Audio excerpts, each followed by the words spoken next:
5 ingredients in about 15, maybe 20 minutes, and you could be enjoying homemade fettuccine Alfredo.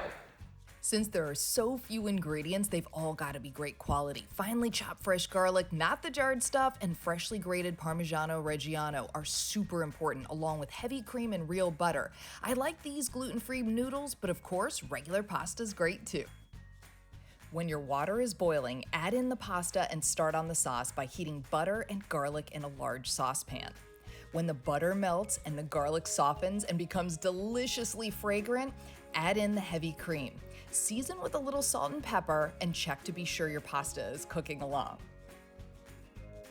Let the cream and butter mixture come to a boil and thicken a little. Then add in the grated cheese, stir it well, and allow it to melt as it heats up and thickens a little more. This may take a minute or two, so just make sure to stir a bit so it doesn't stick and burn on the bottom of the pan. When the pasta is cooked, drain it, but don't rinse it. Then add it directly to the sauce pot. The Alfredo sauce may be a bit thin at this point, but don't worry. Just mix it around to coat all of the noodles, and by the time you get it in a bowl or on a plate, it will be thick and creamy perfection.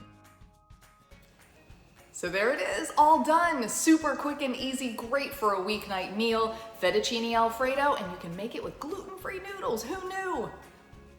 You can find this recipe at homewithshay.com. Shay Ryan, ABC Action News.